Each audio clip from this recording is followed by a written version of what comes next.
दोनों शाहरुख और सलमान में एक चीज़ जो मुझे सीखने को मिली, the quality to never give up. See this is a very big compliment कि इतनी बड़ी फिल्म, इतने सारे एक्टर्स, कावेरी अम्मा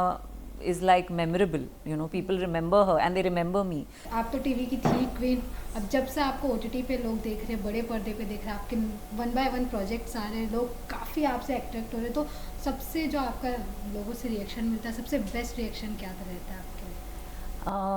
आई थिंक एक्सेप्टेंस, ये कि लोग पसंद करते हैं मुझे देखना, वो ही बहुत बड़ी चीज़ है। अगर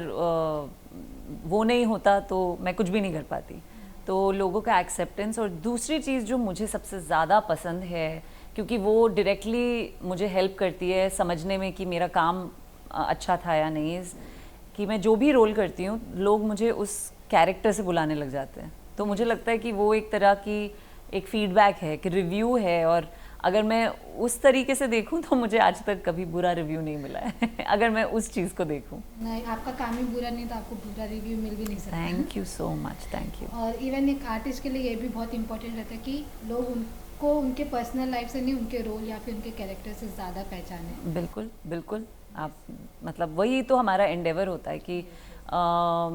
मतलब सबसे पहले एंडेवर ये होता है कि जिसने you know producer, writer, director, जिन्होंने सोचा कि हम कर सकते हैं, मैं कर सकती हूँ वो रोल, सबसे पहले वो कन्विंस्ड हूँ कि हाँ ये रोल कर सकती है। तो वहाँ पे वो बहुत बड़ी चीज़ होती है, और उसके बाद ये कि ऑडियंस आपको एक्सेप्ट करे। यानी बात करेंगे आपकी जो अभी सीरीज़ आई है कुल the legacy of Rai Singh,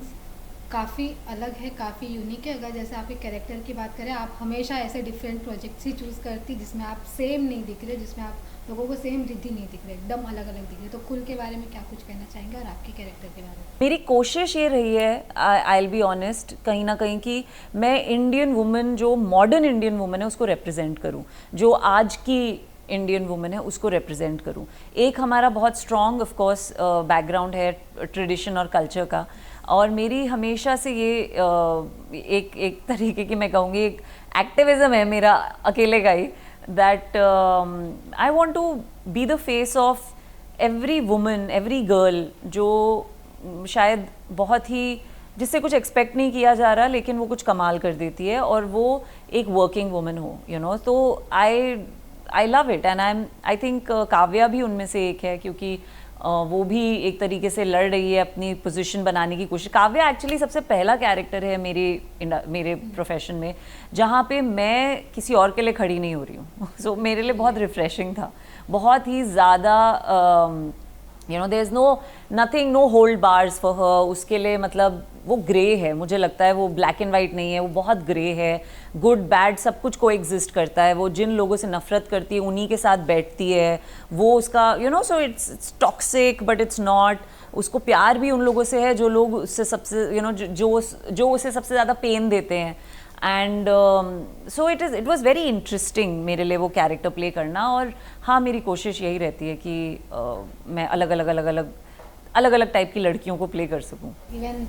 राजघराने की बात हो रही है, निमृत जी आपकी बड़ी बहन है, वो सब कुछ क्या कुछ शेयर करना चाहेंगे? क्योंकि ये रॉयलिटी पर ये पूरी मूवी है, उस तरीके का एटीट्यूड चेंज करना, ईगो लाना, फिर बाद में निमृत जी आपके अपोजिट है, बाद में और कई सारे आर्टिस्ट हैं, कई सारे किरदार हैं, उसके बारे में? हाँ, बहुत मज़ा आया सबके साथ काम करके। मैं उनको भी बोलती हूँ, बहुत मज़ा आया तुमसे लड़के सबसे लड़ाई झगड़ा ही कर रहे थे हम, बस जैसे यू नो भाई बहन करते हैं, वो ही दिखाना चाहते थे हम कि कैसे भाई बहनों के बीच में जो होता है रियल लाइफ में, जैसे लोग होते हैं, अगर प्रॉब्लम्स हों तो सबके ओपिनियंस अलग होते हैं, सबका चीज़ों को देखने का नज़रिया अलग होता है, तो उसमें वो कैसे, और एक दूसरे को छोड़ भी नहीं सकते, तो एक साथ हैं लेकिन लड़ रहे हैं, तो वो सब करने में बहुत मज़ा आया। It was very new for me. मैंने ऐसा कभी कुछ काम नहीं किया है जहाँ पे यू नो आप जिन लोगों से सबसे ज़्यादा प्यार करते हैं उन्हीं किरदारों पे आप यू नो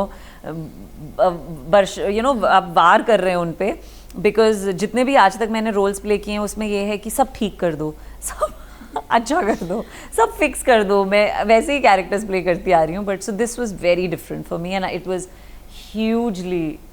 रिफ्रेशिंग। कभी कावेरी की अम्मा बनते बनते ऐसा हो गया था कि मैं कुछ अलग कैरेक्टर क्योंकि लोग बहुत याद कर रहे हैं ना उसको, तो इसीलिए मुझे ऐसे लगता है कि बस करो यार, अब तो मतलब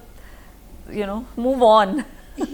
but don't move on also, because वो बहुत बड़ा, सी this is a very big compliment कि इतनी बड़ी फिल्म, इतने सारे एक्टर्स, इतने सारे कैरेक्टर्स, उसमें Kaveri Amma is like memorable, you know, people remember her and they remember me.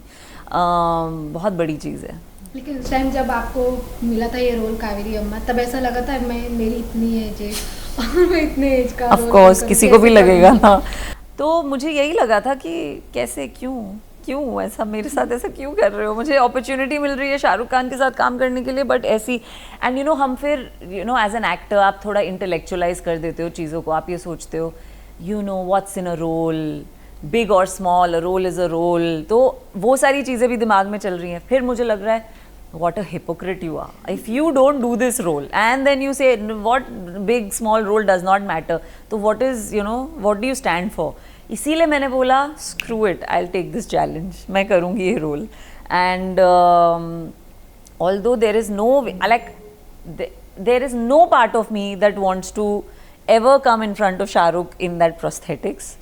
but that is me as a person, as an actor. Of course I'll do it, I'll do whatever I set out to do, या whatever I'm signed up to do, मैं करूँगी। I think दोनों शाहरुख और सलमान में एक चीज़ जो मुझे सीखने को मिली, and I hope I can imbibe it and continue to hold it, is the quality to never give up and the quality to always keep a childlike attitude. एक बचपना एक अलग चीज़ होती है, लेकिन अपने अंदर के बच्चे को जगाए रखना वो अलग चीज़ होती है, तो दोनों में मुझे वो दिखाई दी, एंड मैं चाहती हूँ कि वो क्वालिटी मुझ में आए और मैं हमेशा वैसी रहूँ, you know, keep yourself at zero, don't take yourself too seriously, and keep your curiosity, basically जो बच्चे की क्यूरियोसिटी होती है वो I saw it in both of them. Even industry में अगर वीमेन की बात करें तो ऐसा काफ़ी कुछ चीज़ें अलग हो रही है, क्योंकि वुमेन को कुछ अलग तरीके से प्रेजेंट किया जा रहा है। भले अभी वो उर्वशी रौतेला हो, उनका जो कोरियोग्राफी था काफ़ी अलग था, बाद में तृप्ति डिमरी का जो कोरियोग्राफी था काफ़ी अलग था, स्पेशल अपीयरेंस के लिए, आइटम सॉन्ग्स के लिए, मतलब, और तृप्ति डिमरी को एनिमल में भी काफ़ी अलग तरीके से दिखाया गया, क्रिटिसाइज भी हुई, लेकिन उन्होंने बहुत अच्छे पॉजिटिव वे में उसे कन्वे किया, लोगों के सामने प्रेजेंट किया, लोगों के सामने। आपको क्या लगता है, मतलब ये सिर्फ एक अट्रैक्शन के लिए दिखाया जा रहा है या फिर इम्पोर्टेंट है, क्योंकि अब हर एक बड़ी मूवी में एक ना एक आइटम सॉन्ग या फिर स्पेशल अपीयरेंस रहता ही है। तो बहुत पुरानी बातें हैं, ये तो कोई नई चीज़ नहीं है इसमें, वो मतलब लोगों के ध्यान ये बहुत पुरानी चीज़ है, एंड आई डोंट थिंक इसमें आप इंडस्ट्री को कुछ कह सकते हैं, एंड एक्ट्रेसेस को, ये डायरेक्टली आपको दिखाती है आपकी सोच क्या है सोसाइटी की, ऑनेस्टली, क्योंकि हम तो हर टाइप का कंटेंट बना रहे हैं, पर क्यों कुछ टाइप का काम या कुछ टाइप के सीन्स या कुछ टाइप की चीज़ों को ही बढ़ावा दिया जाता है, because men are watching and men don't have, मतलब जो एक होना चाहिए ना कि एक डिग्निटी, रिस्पेक्ट, वो अगर आप, मतलब वो सोसाइटी को बदलने की ज़रूरत है उसके लिए, इट्स नॉट ऑन विमेन, सब लोग, एंड दीज विमेन जो, जैसा कि आपने कहा, सब ने पॉजिटिवली काम किया है, और यू नो